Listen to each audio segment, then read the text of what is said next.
Tinatawanan ba ng anak mo pag seryoso mo siya pinagsasabihan? O baka naman, ikaw yung tipong pilit na nagtataray kahit hiyang-hiya ka na sa tawa dahil sa sobrang kulit niya? Mabuting magulang ba ang hindi natutuwa sa mga jokes ng anak nila? Sign ba yan ng mataas na IQ o senyales na hindi ka na kinatatakutan ng anak mo? Dito po guys sa stage na to, ang anak natin ay parang nag-e-enroll sa comedy bar. Yung galit na galit ka na dahil nagkaret siya, tapos bigla siyang gagawa ng funny face o kaya ay biglang sasayaw ng twerk para lang mapangiti ka. Para sa atin po, para yung walang respeto. Pero para sa kanila, yan po ay defense mechanism nila para ma-diffuse ang tension nila. Panoorin magandang itong video ito.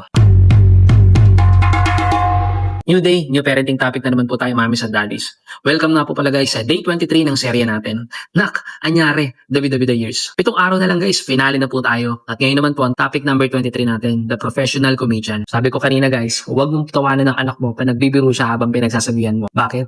Kasi kapag tumawa ka, game over na ang disiplina. Pero aminin natin guys, no, ang hirap pigilan, di ba? Dapat bang maging dry at walang emosyon ang bahay nyo para lumaki matalino ang bata? O dapat bang hayaan ang anak mo na maging clown sa gitna ng seryosong usapan? Ang pagpapakyut ng anak mo, hindi po yan panggugulo. Yan po ay strategy nila para makaligtas sa galit mo. Pinapagilitin kita dahil nabasag mo yung flower vase, pero bakit parang nagsasayaw ka pa dyan, pinapakita mo pa sa akin. Bago tayo pumunta sa tips guys, no, this video is sponsored by Gin and Jan Kidswear. Marami na po tayong mga items guys, no, more or less 40k quantity sold na po tayo all throughout the store natin. Mga pambatang damit, mall quality, pero presyong divisorya lamang. Marami po tayong choices dito guys ha, at makakapamili po kayo depende sa paggagamitan ng anak. Back to the video. Ito guys ang paraan para ma-maintain ang disiplina ng hindi pinapatay ang sense of humor ng anak mo. Una guys, the wait for the punchline rule. Sabihin mo ng seryoso, nak, hindi pa tapos si daddy magsalita, pagkatapos ka magpaliwanag kung bakit bawal yan, doon ka na pwedeng mag-joke ha, tunguro mo na may tamang oras sa pagpapatawa. Pangalawa guys, no, don't break character too soon. Kung kailangan pagalitan, panindigan mo ang poker face mo.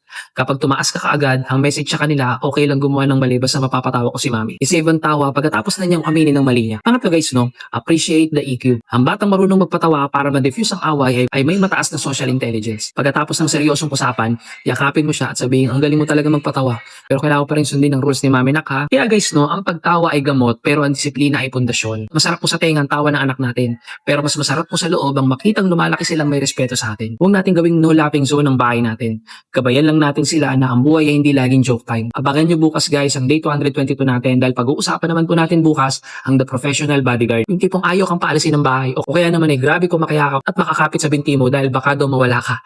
Kita-kits bukas guys. Ikaw mami at daddy, ikaw ba yung magulang na poker face lang hanggang dulo o yung mabilis mabudol ng funny face ng anak mo? I-comment mo na ang pinaka-weird na ginawa ng anak mo para lang hindi mo siya mapagalitan.